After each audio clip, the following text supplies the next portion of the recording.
Marriage, as they say, is a sacred bond, a union of two souls promising to navigate life together. For the longest time, I believed that was true for Julie and me. We met in college, back when things were simpler and dreams were abundant. She was the girl who caught everyone's eye, lively, witty, with a smile that could light up a room. I was just an ordinary guy, more comfortable with books and video games than with social gatherings. Somehow we clicked, and before long, our casual dates turned into a serious relationship. We got married right after graduation. Life was a whirlwind of new jobs, a small but cozy apartment, and plans for the future. Julie landed a great job at a marketing firm, and I started working as an IT consultant. We were busy, but we made time for each other, and everything seemed perfect, or so I thought. The first sign of trouble appeared subtly. Julie started coming home late, often blaming work. At first, I didn't think much of it. Her job was demanding, and late nights weren't unusual. But then, there were the unexplained absences on weekends, sudden meetings, and the constant beeping of her phone, which she guarded fiercely. She'd always been a bit secretive, but this felt different, distant, detached. I remember a particular evening vividly. It was a Friday, and I had planned a surprise date night, complete with her favorite takeout and a rented movie. Julie, however, texted that she would be late, again. By the time she walked through the door, it was past 11. She was exhausted, her clothes slightly disheveled, and she had a faint whiff of perfume, one that wasn't hers. She offered a quick peck on the cheek, mumbled something about a client dinner, and headed straight for the shower. That night, as I lay in bed beside her, I couldn't shake the feeling that something was off. Our conversations were getting shorter, her phone calls more private, and she seemed to be losing interest in things we used to enjoy together. I told myself I was being paranoid, that it was just stress and the pressures of work. Little did I know, this was just the beginning of a nightmare I could never have imagined. The seeds of suspicion had been planted, and they began to grow, gnawing at the edges of my mind. Every missed call, every late night, every awkward silence became fuel for my unease.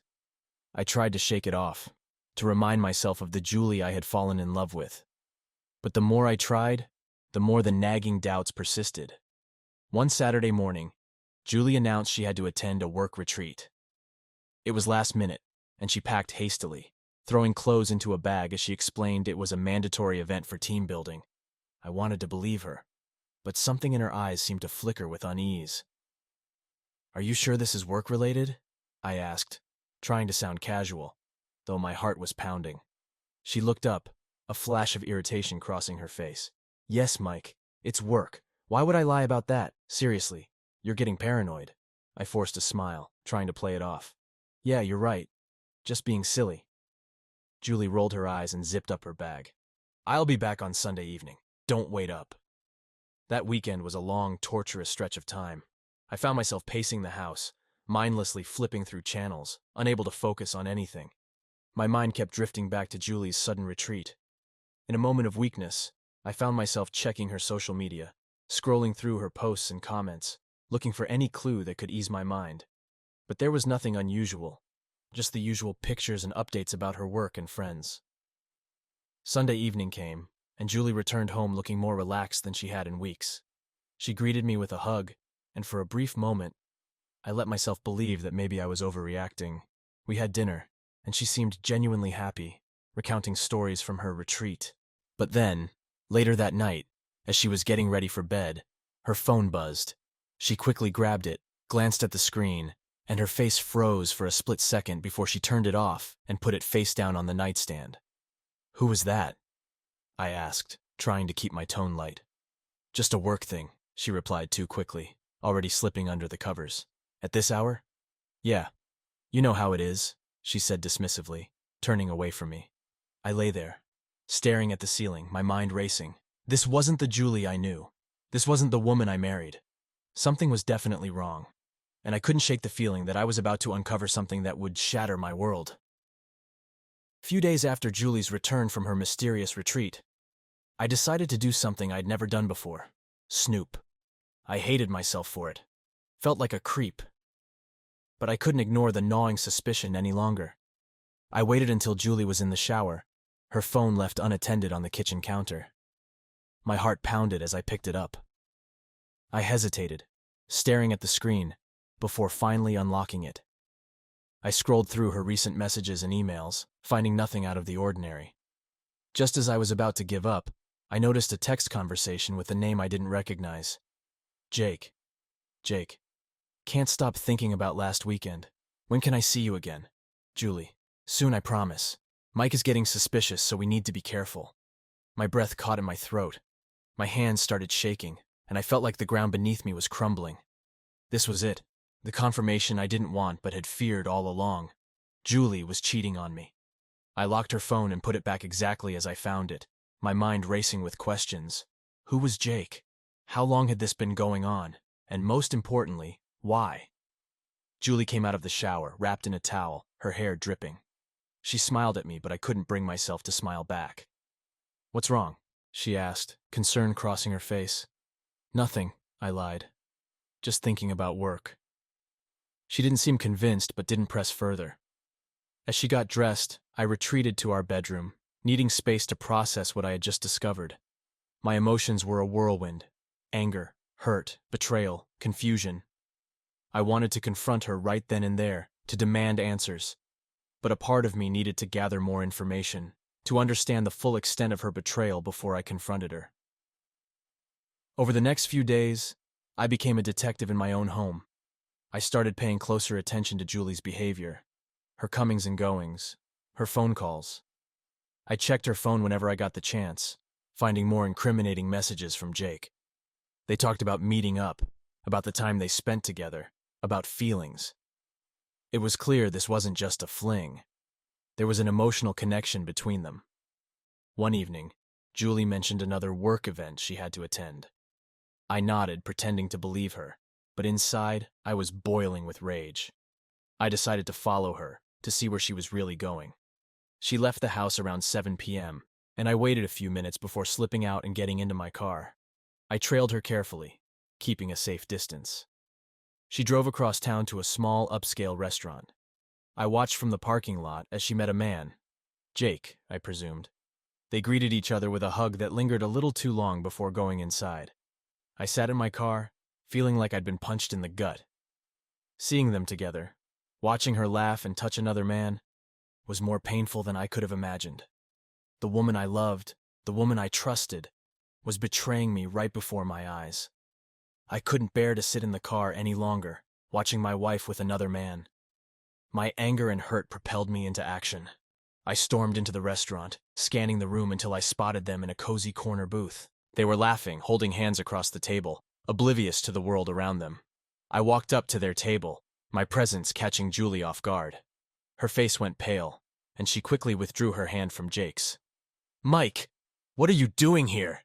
she stammered, trying to mask her shock with a forced smile. "Funny. I was about to ask you the same thing," I replied, my voice trembling with barely controlled rage. "Is this your work event?" Jake looked uncomfortable, shifting in his seat. "I think I should go." "You're not going anywhere," I snapped, not taking my eyes off Julie. "We need to talk." Julie's eyes darted around the restaurant, aware of the curious glances from nearby diners. "Mike, please, not here." "Oh, now you care about where we talk?" I hissed. "You didn't seem to care about where you were when you decided to cheat on me." Jake stood up, his hands raised defensively. "I didn't know she was married, man, I swear." "Save it," I growled. "This isn't about you. This is between me and my wife." Jake hurriedly left the restaurant, leaving Julie and me alone at the table. She reached for my hand, but I pulled away, glaring at her. "Mike, I can explain," she began, her voice trembling. "Explain? You think there's an explanation that makes this okay?" I retorted. "How long has this been going on, Julie? How long have you been lying to me?" Tears welled up in her eyes, and for a moment, I almost felt sorry for her. Almost. "It's been a few months," she admitted, her voice barely above a whisper. "A few months," I echoed, my voice rising. "You've been sneaking around behind my back for months and you think you can just explain it away?" "I didn't mean for it to happen," she said, her tears now streaming down her face. "It just did. Jake and we connected. I was feeling so disconnected from you and..." "Disconnected?" So your solution was to sleep with another man? I interrupted, my voice dripping with sarcasm. That's a hell of a way to fix a marriage, Julie. She sobbed, burying her face in her hands. I'm sorry, Mike. I'm so sorry. Sorry doesn't cut it, I said coldly. You broke my trust. You broke us. Julie looked up, her face streaked with tears, her eyes pleading. Please, Mike, let's go home and talk. We can work this out. I stood up, shaking my head. There's nothing to work out, Julie. You made your choice. Now I have to make mine. I turned and walked out of the restaurant, my heart heavy with the weight of betrayal. The drive home was a blur, my mind racing with thoughts of our past, our future, and the shattering present. Julie had been my world, and now that world had come crashing down around me. When I got home, the silence was deafening. The house felt emptier than it ever had before. I stood in the doorway, staring at the living room where so many of our memories had been made. The laughter, the arguments, the quiet moments of understanding, all of it seemed tainted now. I sank into the couch, burying my face in my hands, feeling the weight of the betrayal crash over me in waves. I don't know how long I sat there, lost in a whirlwind of emotions. Anger, hurt, sadness, confusion. They all mingled together, forming a knot in my stomach that refused to loosen. My phone buzzed in my pocket, pulling me out of my stupor. It was a text from Julie. Julie. Mike, please, let's talk. I'm coming home. I ignored it, not ready to face her again so soon. I needed time to think, to process everything. I needed space. My phone buzzed again, and again I ignored it. I couldn't deal with her right now. I needed to figure out how I felt, what I wanted to do next. I decided to take a walk, hoping the fresh air would clear my head. The evening was cool and calm, a stark contrast to the storm raging inside me. I wandered through our neighborhood aimlessly, memories of happier times flooding back with each step. The park where we used to have picnics, the cafe where we had our first date, the small bookstore we both loved. They all seemed to mock me now, reminders of what we once had and what I feared we had lost forever. When I finally returned home, Julie's car was in the driveway. I steeled myself for the confrontation I knew was coming. I opened the door to find her sitting on the couch, her eyes red and swollen from crying. She looked up as I entered, her expression a mix of guilt and desperation.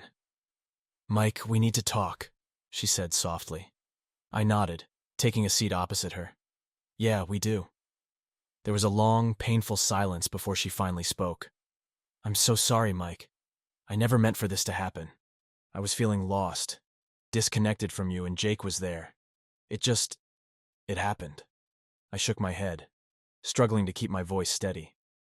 Julie, feeling disconnected doesn't justify what you did. You should have talked to me, worked through it with me, not run to someone else. She wiped her tears, her hands trembling. I know. I messed up and I'm so sorry. I don't want to lose you. Can we please try to fix this? I leaned back, closing my eyes for a moment. Part of me wanted to scream, to lash out, to make her feel the pain she had inflicted on me. But another part of me just felt exhausted, too tired to fight anymore. I don't know, Julie, I said finally. I don't know if I can ever trust you again. You broke something inside me, something that might never be fixed. She sobbed, clutching a pillow to her chest. Please, Mike, I love you. I'll do anything to make this right. I stood up, needing to put some distance between us. I need time to think. I need space. I can't just forgive and forget, Julie. This isn't something that can be fixed overnight. She nodded, tears streaming down her face. Take all the time you need. I'll do whatever it takes to earn your trust back. I left the room, retreating to the guest bedroom. As I lay on the unfamiliar bed, staring at the ceiling, I wondered if there was any way to salvage our marriage. I wondered if I even wanted to. The future seemed uncertain, and the pain of her betrayal was a constant, gnawing ache. For now, all I could do was take things one day at a time, hoping that eventually I'd find some clarity amid the chaos. The next morning, I woke up with a heavy heart. The guest bedroom felt foreign, a stark reminder of the chasm that had opened between Julie and me. As I stared at the ceiling, I tried to piece together the fragments of my thoughts, hoping to make sense of the mess our lives had become. I could hear Julie moving around in the kitchen, the clinking of dishes and the hum of the coffee maker. It was all so normal, so routine, yet everything had changed. I dragged myself out of bed, feeling like I was walking through a fog. When I entered the kitchen, Julie looked up, her eyes still puffy from crying. She handed me a cup of coffee, her hands trembling slightly. "Morning," she said softly, her voice thick with emotion. "Morning," I replied, taking the cup and sitting down at the table. The silence between us was palpable, filled with unspoken words and unresolved pain. "I made breakfast," she offered, motioning to the scrambled eggs and toast on the counter. "I thought maybe we could eat together and talk." I nodded, not trusting myself to speak. I wasn't sure if I was ready to talk, but I knew we couldn't avoid it forever. As we ate, the tension hung in the air, both of us lost in our thoughts. Finally, Julie broke the silence. "Mike, I've been thinking about what you said last night, about needing space. I get it, and I respect that. But I also want you to know that I'm committed to making things right. I want to go to counseling, work on our issues, do whatever it takes." I looked at her, seeing the desperation in her eyes. Part of me wanted to believe her, to believe that we could somehow fix what was broken, but the pain of her betrayal was still too raw, too overwhelming. "Counseling might be a good idea," I said slowly, choosing my words carefully. "But it's not going to be an instant fix, Julie. This is going to take time, a lot of time. And honestly, I don't know if I'll ever be able to trust you again." She nodded, tears welling up in her eyes once more. "I understand. And I'm willing to do whatever it takes, Mike. I love you. And I don't want to lose you." I sighed, feeling the weight of the situation pressing down on me. "I love you too, Julie. But love isn't always enough. You shattered my trust, and that's not something that can be easily repaired. We need to take this one step at a time." She reached across the table, taking my hand in hers. "One step at a time," she repeated, her voice barely above a whisper. The next few days were a blur of awkward interactions and painful conversations. We decided to give counseling a try, hoping that a professional could help us navigate the minefield of our emotions. Julie scheduled an appointment with a therapist, and we both agreed to attend, even though the thought of baring our souls to a stranger was daunting. In the meantime, I found myself withdrawing more and more. I threw myself into work, staying late at the office and taking on extra projects to keep my mind occupied. When I was at home, I spent most of my time in the guest bedroom, avoiding Julie as much as possible. She seemed to understand, giving me the space I needed, though it was clear she was struggling too. One evening, I came home late to find Julie sitting on the couch, staring blankly at the television. She looked up as I entered, her eyes filled with sadness and longing. "Hey," she said softly. "How was work?" "Long," I replied, shrugging off my coat. "I'm going to take a shower." She nodded, her gaze following me as I walked down the hallway. In the shower, I let the hot water wash over me, hoping it would somehow cleanse me of the turmoil I was feeling. But no amount of water could wash away the pain and betrayal. As the days turned into weeks, the reality of our situation began to sink in. The trust that had once been the foundation of our relationship was gone, replaced by a fragile, tentative connection. We were both trying, but the wounds were still fresh, and the road to healing seemed impossibly long. Despite the uncertainty, we attended our first counseling session. The therapist, Dr. Harris, was a calm, empathetic woman who listened intently as we recounted our story. She didn't judge or offer quick solutions.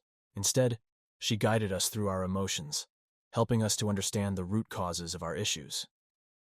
"Infidelity is a symptom of deeper problems in a relationship," Dr. Harris explained during one session. "It's important to address those underlying issues if you want to rebuild trust and move forward." Julie and I both nodded, though the path ahead still seemed daunting. We had a lot of work to do, both individually and as a couple. There were no guarantees, no promises of a happy ending, but for the first time in weeks, I felt a glimmer of hope. Maybe, just maybe, we could find a way to heal. Attending counseling sessions with Julie was like reopening wounds that were still fresh and bleeding. Every session was a stark reminder of the pain and betrayal that had torn our lives apart. but it was also a step toward understanding, toward peeling back the layers of hurt to find the root of our problems. Dr. Harris had a knack for asking the right questions, for making us confront truths we'd rather avoid. She encouraged us to talk about our feelings, our fears, and our hopes, no matter how difficult or uncomfortable it might be. It was in one of these sessions that I finally confronted Julie about the deeper issues that had led to her infidelity. "Julie," Dr.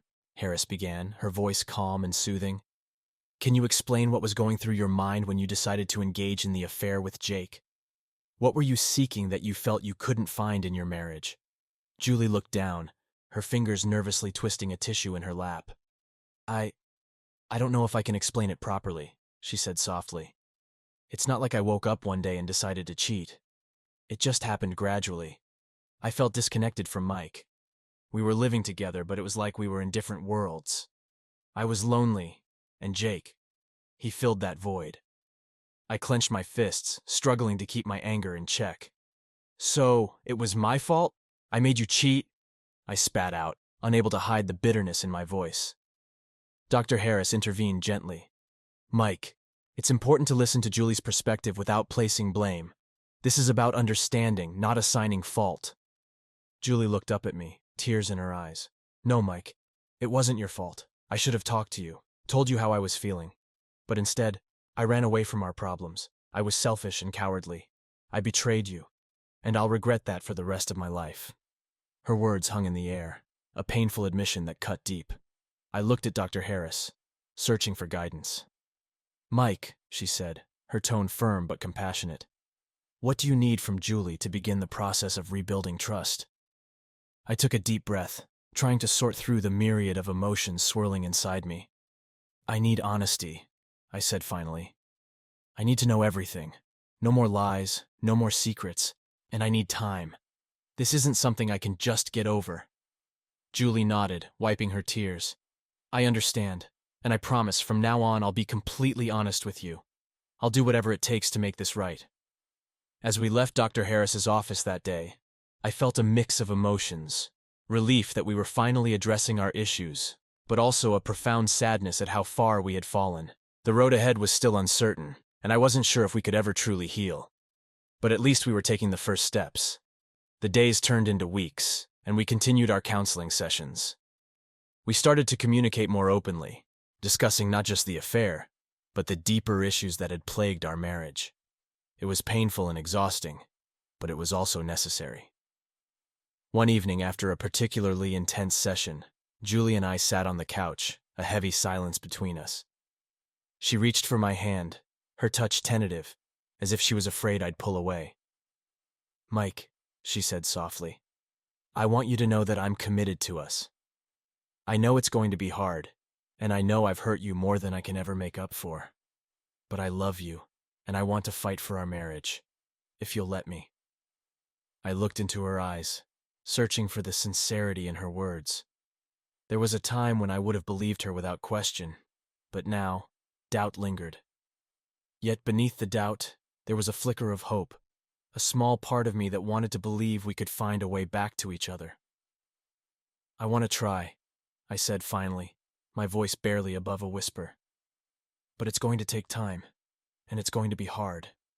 We have to be honest with each other, and we have to face our issues head on." Julie nodded, her eyes brimming with tears. "I'm ready, Mike. Whatever it takes." That night, for the first time in weeks, we shared the same bed. It was awkward and uncomfortable, a stark contrast to the intimacy we once had. But it was a start, a tentative step toward rebuilding the trust that had been shattered. In the following weeks, we made a conscious effort to spend more time together, to reconnect. We went on dates, took long walks, and had deep, meaningful conversations. It wasn't easy, and there were times when the pain of the betrayal would resurface, threatening to pull us back into the darkness. But we persevered, clinging to the hope that we could rebuild what had been broken. One evening, as we sat on the porch watching the sunset, Julie turned to me, her expression serious. "Mike, there's something I need to tell you. Something I should have told you a long time ago." My heart skipped a beat, fear and anxiety flooding my senses. "What is it?" Julie took a deep breath, her eyes filled with remorse. Before Jake, there was someone else. It was a brief fling, nothing serious. But it happened, and I should have told you. The revelation hit me like a punch to the gut. Another betrayal. Another lie. I stood up, my mind reeling. Why didn't you tell me before? I was afraid, she admitted. Afraid of losing you. Afraid of facing the consequences. But I want to be completely honest with you, Mike. No more secrets. I took a deep breath, trying to process this new information. The hurt was overwhelming, but there was also a strange sense of relief. She was finally being honest, and that was a step in the right direction. Thank you for telling me, I said, my voice shaky. It's going to take time to process this, but I appreciate your honesty. Julie nodded, her eyes filled with tears. I'm so sorry, Mike, for everything. As we stood there, the sun setting in the distance, I realized that healing wasn't a linear process. It was messy and painful, filled with setbacks and small victories. But as long as we were both willing to fight for our marriage, there was hope. We still had a long way to go, but for the first time in a long while, I felt a glimmer of optimism. Maybe, just maybe, we could find our way back to each other. The revelation of Julie's earlier infidelity hit me hard, like a second betrayal wrapped inside the first. It compounded the hurt, deepened the mistrust, and yet bizarrely, it also created a strange sense of finality. The secrets were out in the open now, and we could begin to deal with them. Over the next few weeks, our counseling sessions with Dr. Harris became even more intense. We dug deeper into the roots of our problems, exploring not just the infidelities, but also the patterns and behaviors that had driven us apart. Julie's previous affair turned out to be a symptom of a larger issue, a pervasive lack of communication and emotional intimacy. Why didn't you tell me about the first affair when it happened? I asked during one session, my voice a mixture of hurt and anger. Julie looked at me, her eyes filled with regret. I was scared, Mike. I was afraid that if I told you, it would be the end of us. I thought I could bury it, move on, and pretend it never happened. But it ate away at me, and when things got tough again, I didn't know how to cope. Dr. Harris nodded thoughtfully. Julie, your decision to hide the affair was a way of avoiding the real issues in your marriage. Mike, your reaction to this new information is understandable. Trust is built on honesty, and it will take time and effort to rebuild it. Rebuilding trust was easier said than done. Every time Julie's phone buzzed, every time she was late coming home, a knot of anxiety tightened in my stomach. I hated feeling this way, hated the constant suspicion, but it was an unfortunate reality of our new normal. We tried to implement the strategies Dr. Harris suggested. We made time for each other, scheduling regular date nights and setting aside moments just to talk. We practiced being more open about our feelings, sharing our fears and hopes without judgment. It was awkward at first, like learning a new language, but gradually, we began to understand each other better. One evening, we decided to revisit the cafe where we had our first date. It was a small, cozy place with worn wooden tables and the smell of fresh coffee lingering in the air. As we sat down, Julie looked around, a wistful smile on her face. Do you remember that night? She asked, her eyes meeting mine. I was so nervous. I thought you were way out of my league. I laughed, the memory bringing a warmth I hadn't felt in a long time. You?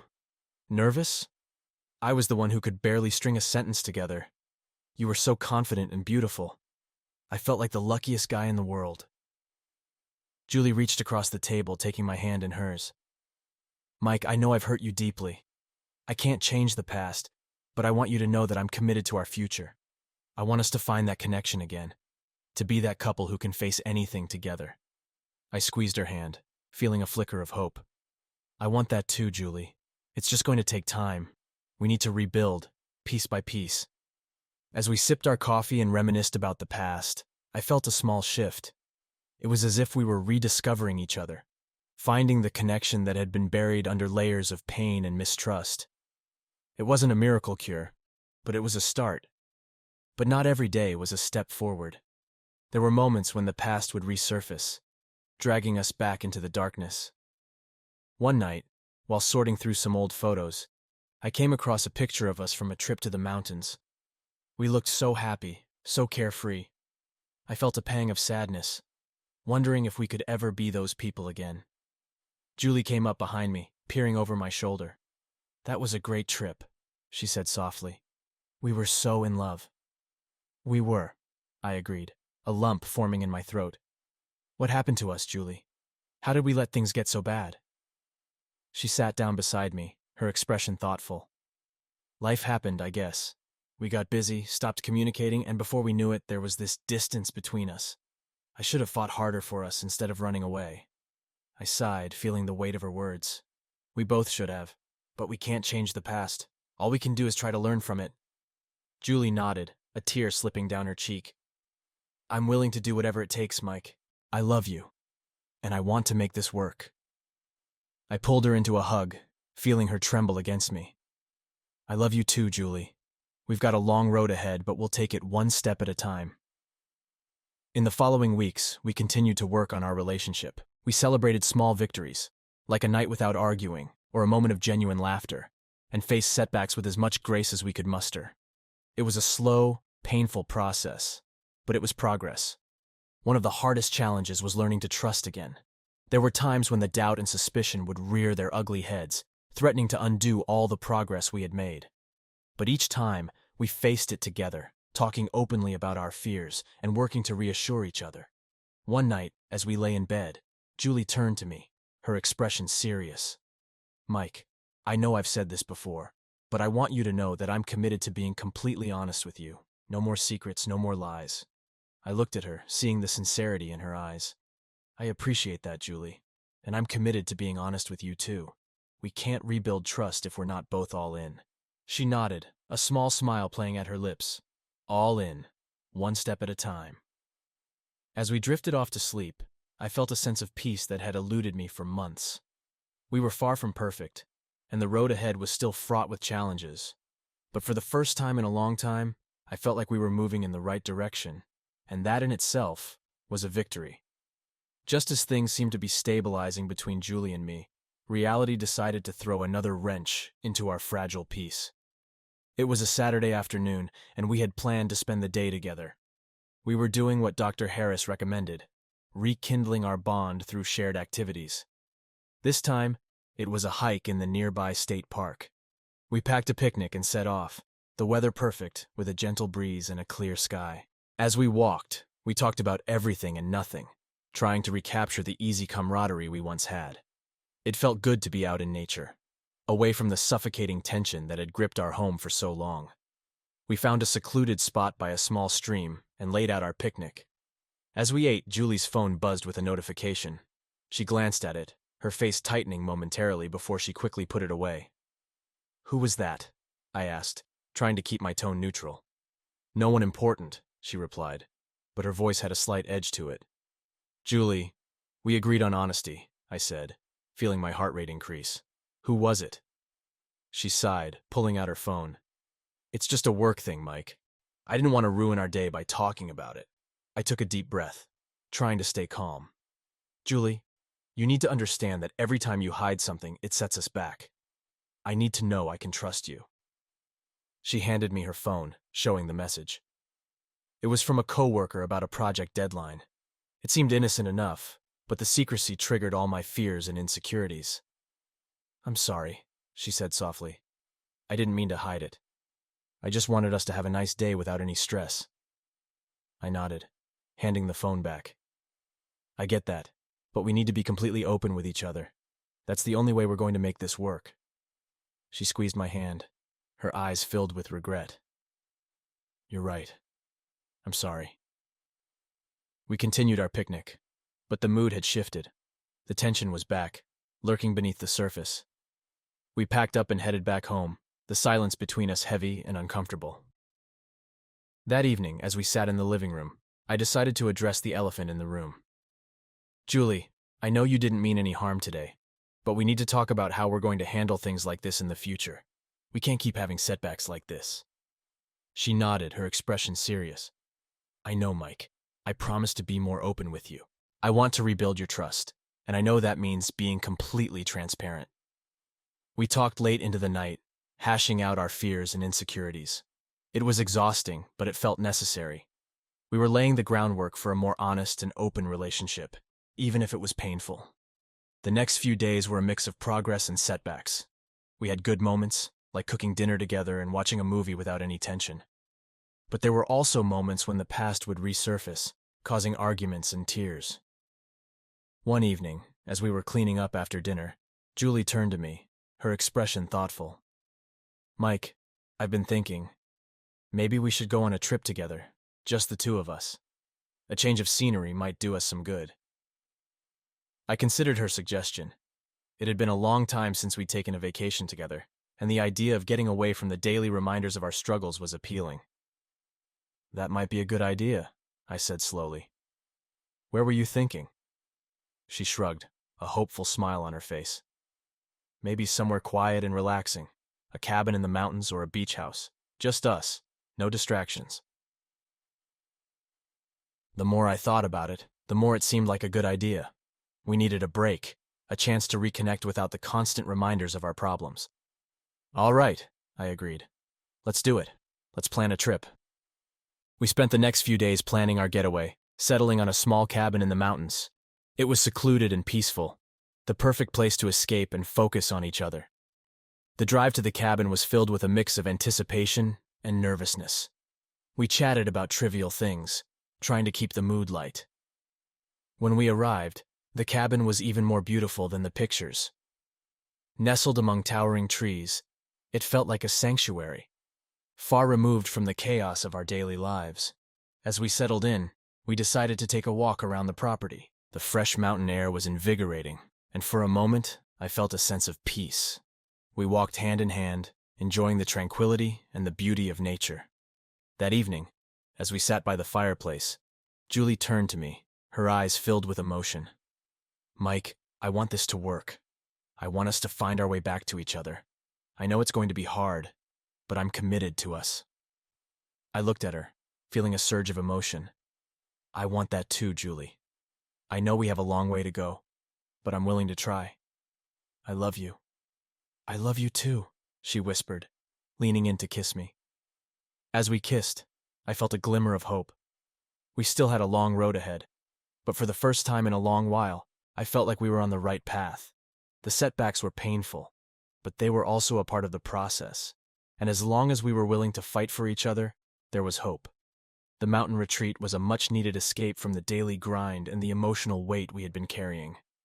As we settled into the cabin, a sense of tranquility began to envelop us, offering a temporary respite from our troubles. The first morning, I woke up to the smell of fresh coffee. Julie had already been up for a while, and she was sitting on the porch, sipping her coffee and gazing at the sunrise. I joined her, and we sat in companionable silence, enjoying the beauty of the early morning. "Sleep well?" she asked, her voice soft and tentative. "Better than I have in a while," I replied, taking a sip of my coffee. "This place is amazing. I think it was a great idea to come here." Julie smiled, a genuine smile that reached her eyes. "I'm glad you think so. I feel like we needed this, you know? A chance to just be together, without any distractions."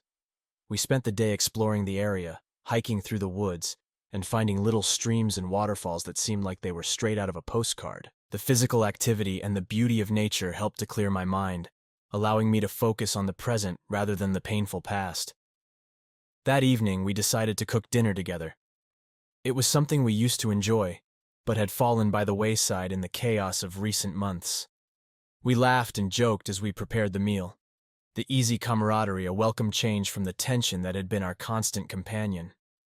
As we sat down to eat, Julie looked at me, her expression serious. "Mike, I know we've talked about this a lot, but I want you to know that I'm fully committed to rebuilding our trust. I know it's going to take time, but I'm willing to do whatever it takes." I reached across the table, taking her hand in mine. "I know, Julie, and I appreciate it. This trip has been good for us. It's reminded me of why we fell in love in the first place, but I also know that we can't just forget what's happened. We have to keep working at it every day." She nodded, tears glistening in her eyes. "I know, and I'm ready for that. I'm ready to fight for us." After dinner, we sat by the fireplace, talking about our hopes and fears, our dreams for the future. It felt like we were finally starting to understand each other again, to rebuild the connection that had been so badly damaged. The next few days were a mix of relaxation and introspection. We took long walks, spent hours talking, and even managed to find some moments of genuine joy. It wasn't a magic fix, but it was a start. One afternoon, as we were sitting by the stream, Julie turned to me, a serious expression on her face. "Mike, there's something I've been wanting to talk to you about. I've been thinking a lot about why I did what I did, and I think I finally understand a part of it." I looked at her, feeling a mix of curiosity and apprehension. "What is it?" "I think a big part of it was fear," she said slowly. "Fear of losing you, fear of not being good enough, fear of facing our problems head on. I took the easy way out and I hurt you in the process, but I want you to know that I'm working on that. I'm working on facing my fears and being honest with you, with myself." Her words hit me hard. It was a painful truth, but it was also a step toward healing. "I appreciate you being honest with me, Julie, and I want you to know that I'm working on my own issues too. I know I haven't been perfect, and I want to do better, for both of us." We sat there in silence for a while, the sound of the stream a soothing background to our thoughts. It was a moment of clarity, a moment of understanding that we were both willing to fight for our marriage. The rest of the trip was a mix of good days and bad. There were moments of closeness, when it felt like we were rediscovering each other, and moments of tension, when the past threatened to overshadow our progress. But through it all, we kept talking, kept trying to understand each other. On our last night in the cabin, we sat by the fireplace, the warmth of the flames a comforting presence. Julie leaned against me, her head on my shoulder, and for the first time in a long while, I felt a sense of peace. "Mike," she said softly, "I know we still have a long way to go, but I feel like we're on the right path. I feel like we're finally starting to heal." I wrapped my arm around her, holding her close. "I feel that way too, Julie. It's going to be a long road, but as long as we're both committed to it, I believe we can make it." We sat there in silence, the crackling of the fire the only sound in the room. It was a moment of quiet hope, a moment that felt like the beginning of a new chapter in our lives. The next morning, we packed up and headed back home. The drive was filled with a mix of anticipation and nervousness. We knew that the real test would be when we returned to our everyday lives, when the pressures and stresses of daily life returned. But we were also armed with a renewed sense of purpose, a determination to fight for our marriage. When we got home, we unpacked and settled back into our routine. It was a strange feeling, like stepping back into a familiar but changed world. The challenges were still there, but so was the hope, the commitment to each other.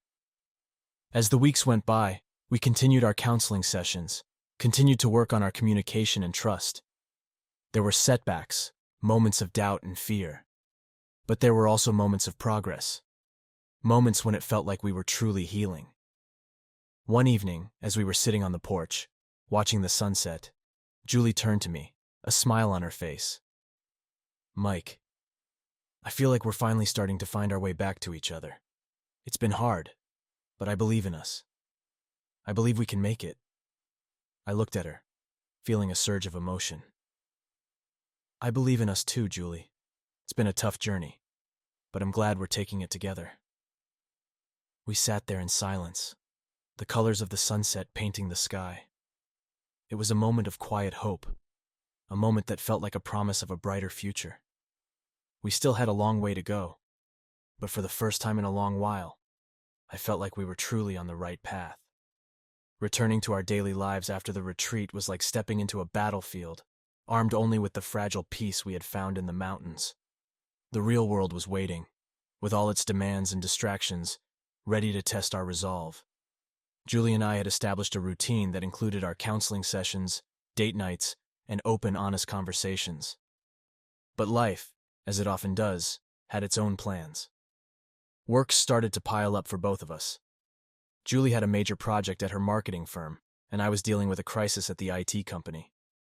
The stress began to seep back into our lives, threatening to undo the progress we had made.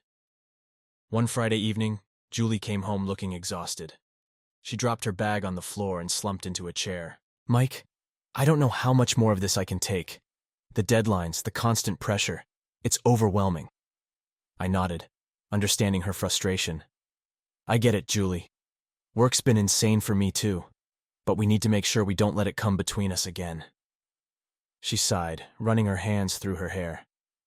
I know, but it's hard. I feel like I'm being pulled in a million different directions. I walked over and placed a hand on her shoulder. We'll get through this. Together. Just remember, we're a team. That weekend, we tried to disconnect from work and focus on each other. We went for a long walk in the park, had a picnic, and watched a movie at home. It was a reminder of the simple joys we could still find in each other's company, even amidst the chaos. But the challenges kept coming. One night, as I was finishing up some work in my home office, Julie came in, her face pale and worried. Mike, I need to talk to you about something. I looked up, sensing the seriousness in her tone. What is it? She took a deep breath, her hands trembling slightly. I've been getting these messages from Jake. He's been trying to reach out, saying he wants to talk, to explain himself. The mention of Jake's name sent a jolt of anger through me. Why didn't you tell me this sooner? I didn't want to upset you, she said, her voice barely above a whisper. I didn't know how to handle it. Julie, we promised to be honest with each other, I said, struggling to keep my voice calm. What does he want? He says he wants closure, she replied. He wants to apologize, to explain why he did what he did. I clenched my fists, trying to control my emotions. And what do you want, Julie? Do you want to see him? She shook her head vigorously. No, I don't. I just want him to leave us alone. I blocked his number, but he keeps finding ways to contact me. I took a deep breath, trying to think clearly. We need to deal with this together. If he contacts you again, tell me. We'll figure out a way to put an end to it. Julie nodded, her eyes filled with relief. Thank you, Mike. I'm sorry I didn't tell you sooner. It's okay, I said, pulling her into a hug. We'll get through this, together. As the days passed, we faced more challenges. There were moments when the stress of work and the lingering shadows of the past threatened to overwhelm us. But we kept fighting, kept talking, and kept trying to find our way back to each other. One evening, after a particularly grueling day at work, I came home to find Julie in the kitchen, cooking dinner. The smell of her homemade lasagna filled the air, and for a moment, the weight of the day lifted. Hey, I said, wrapping my arms around her from behind. That smells amazing. She turned and smiled, a genuine smile that warmed my heart. I thought we could use a nice dinner. How was your day? Long and stressful, I admitted. But this makes it better. Thank you. We sat down to eat, and as we talked about our days, I realized how far we had come. The wounds were still there, but they were starting to heal. We were learning to lean on each other, to support each other through the tough times. After dinner, we went for a walk around the neighborhood, the cool evening air refreshing. We held hands, talking about our hopes and dreams for the future. It felt like we were starting to rebuild not just our marriage, but our friendship too. That night, as we lay in bed, Julie turned to me, her expression serious. Mike, I've been thinking a lot about what Dr. Harris said, about how we need to address the root causes of our issues. I think we should keep going to counseling, even after we feel like we've fixed things. I nodded, understanding her point. I agree. This isn't just about getting past the infidelity. It's about building a stronger foundation for the future. She smiled, a look of determination in her eyes. I want to be the best version of myself for you, for us, and I know that means continuing to work on our relationship, even when things are good. I feel the same way, I said, kissing her forehead. We've been through a lot, but I believe we can come out of this stronger than ever. As we drifted off to sleep, I felt a sense of hope. The road ahead was still uncertain, and there would undoubtedly be more challenges. But for the first time in a long while, I felt like we were truly moving forward, together. In the weeks that followed, we continued to navigate the ups and downs of our relationship. There were moments of joy and laughter, as well as moments of doubt and fear. But through it all, we kept communicating, kept supporting each other, and kept working towards a better future. One weekend, we decided to take a short trip to the beach. It was a spontaneous decision, driven by a desire to escape the pressures of daily life and reconnect with each other. As we walked along the shoreline, the sound of the waves crashing against the shore, I felt a sense of peace. "Mike," Julie said, her voice soft and thoughtful, "I know we've been through a lot, but I feel like we're finally starting to find our way back to each other." "I feel that way too," I replied, squeezing her hand. "It hasn't been easy, but I believe we're stronger because of it." She smiled, a look of contentment on her face. "I love you, Mike, and I'm so grateful for everything we've been through, even the hard times. It's made us who we are." "I love you too, Julie," I said, pulling her into a hug. "And I'm grateful for you, for us, for everything we've built together." As we stood there, holding each other, I felt a renewed sense of hope and optimism. The challenges were still there, but so was the love and commitment that had brought us together in the first place. And as long as we had that, I knew we could face anything the future held. The trip to the beach was a turning point for us. It was a reminder of the strength of our bond, the depth of our love, and the resilience of our relationship. And as we returned home, we carried that sense of hope and determination with us, ready to face whatever challenges lay ahead. In the months that followed, we continued to work on our relationship, both through counseling and through our own efforts. We made time for each other, prioritized our communication, and supported each other through the ups and downs of life. There were still moments of doubt and fear, but they were becoming less frequent. The trust we had lost was slowly being rebuilt, brick by brick. And with each passing day, I felt more confident in our ability to weather any storm.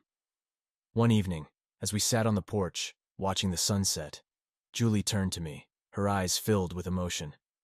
"Mike, I know we still have a long way to go, but I want you to know that I'm committed to this, to us. I believe in our future." I looked at her, feeling a surge of love and gratitude. "I believe in us too, Julie. We've come a long way, and I'm proud of the progress we've made. I'm committed to our future, to building a stronger, more resilient relationship." As we sat there hand in hand, watching the colors of the sunset fade into the night, I felt a sense of peace and hope. The road ahead was still uncertain, but I knew that as long as we had each other, we could face anything.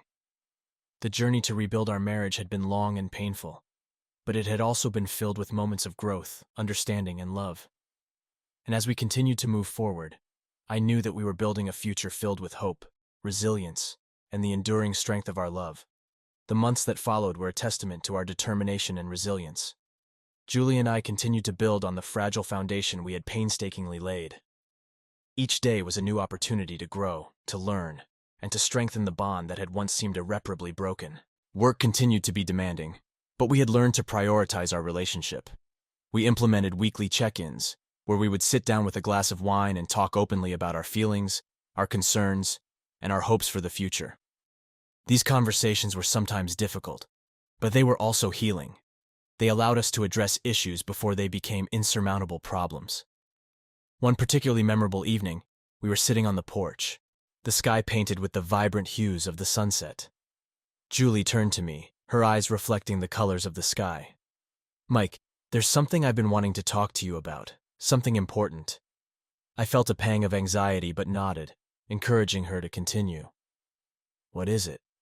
She took a deep breath, her hands trembling slightly. "I've been thinking about our future, about what we want and where we're headed, and I think it's time we started considering expanding our family." Her words took me by surprise. We had talked about having children before, but those conversations had always been in the context of a distant future. "You mean, having a baby?" Julie nodded, her expression serious yet hopeful. "Yes, I know it's a big step, and it's something we need to be absolutely sure about. But I feel like we're in a good place now. We've worked so hard to rebuild our relationship, and I believe we can be great parents." I leaned back, contemplating her words. The idea of bringing a child into our lives was both thrilling and terrifying. It represented a new beginning, a chance to build something beautiful together. But it also meant taking on a huge responsibility, one that would require us to be stronger and more united than ever before. I think it's something we should definitely consider, I said finally. But we need to make sure we're both ready for it. We need to keep working on our relationship and make sure we're in the best possible place to start a family. Julie smiled, a look of relief and happiness in her eyes. I agree. I don't want to rush into anything, but I wanted you to know that it's something I'm ready to talk about when you are. As the days turned into weeks, we continued to discuss the possibility of having a child. We weighed the pros and cons, talked about our fears and hopes, and made sure we were on the same page. It was a decision we didn't take lightly, but the more we talked about it, the more excited we became. Meanwhile, our relationship continued to strengthen. We celebrated our victories, no matter how small, and supported each other through the setbacks. We were learning to navigate the complexities of our marriage with a newfound sense of understanding and compassion. One weekend, we decided to take a trip to visit my parents. It had been a while since we had seen them, and I felt it was important to reconnect with family. The drive was long, but it gave us plenty of time to talk and reflect on how far we had come. When we arrived, my parents greeted us with open arms. They had been aware of our struggles, and seeing us together, happy and united, brought tears to their eyes. We spent the weekend reminiscing about old times, sharing stories, and enjoying each other's company. On the last evening of our visit, we sat around a bonfire in the backyard, the crackling flames casting a warm glow on our faces. My mom looked at us, her eyes filled with love and pride. "I'm so proud of you both," she said softly. "You've been through so much, and yet here you are, stronger than ever." Julie squeezed my hand, her eyes shining with emotion. "Thank you, Mom. It hasn't been easy, but we're committed to making it work." My dad nodded, his expression thoughtful. "That's the key, isn't it? Commitment. It's not always going to be easy, but as long as you're both willing to put in the effort, you can overcome anything." We sat there, surrounded by the warmth of the fire and the love of our family, feeling a sense of peace and hope for the future. It was a reminder that we were not alone, that we had the support of those who loved us.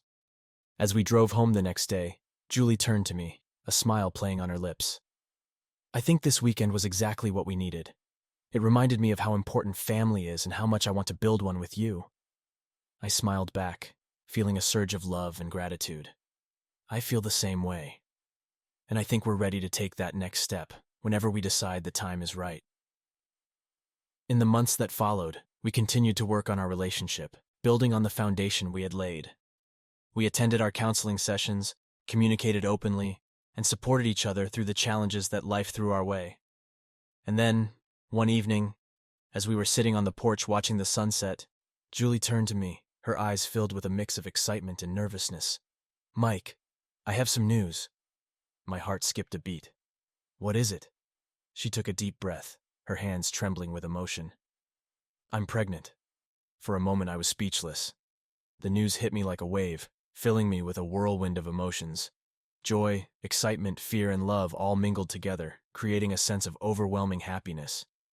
"Julie, that's amazing," I said, pulling her into a tight embrace. "I'm so happy. We're going to be parents." Tears streamed down her face as she nodded. "Yes, we are. And I know it's going to be a challenge, but I'm ready for it. We're ready for it." As we sat there holding each other, the sun setting in the distance, I felt a sense of peace and hope for the future. We had come a long way, and there were still challenges ahead, but we were facing them together, as a team. The journey to rebuild our marriage had been long and difficult, filled with moments of doubt and fear, but it had also been filled with moments of growth, understanding, and love. And now, as we prepared to embark on the next chapter of our lives, I knew that we were stronger than ever. We were ready to face whatever the future held, together. The months of pregnancy were a mix of excitement and anxiety. We prepared for the arrival of our baby, attending prenatal classes, setting up the nursery, and reading every parenting book we could find. It was a new adventure, one that brought us even closer together. Julie's belly grew, and with it, our anticipation. We talked about our hopes and dreams for our child, about the kind of parents we wanted to be. We knew it wouldn't be easy, but we were ready to face the challenges together. One evening, as we sat in the nursery, putting the finishing touches on the crib, Julie looked at me, her eyes filled with love and gratitude. Mike, I'm so grateful for you, for everything we've been through, and everything we've built together. I couldn't imagine doing this with anyone else. I took her hand, feeling a surge of emotion.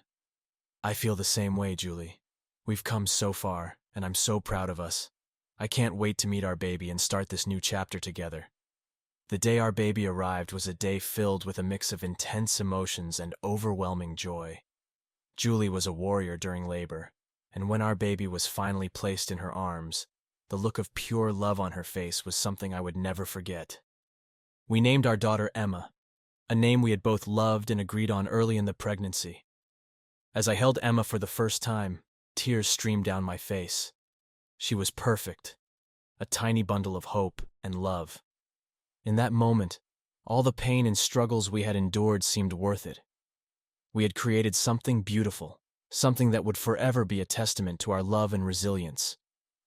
The weeks following Emma's birth were a whirlwind of sleepless nights, diaper changes, and endless feedings.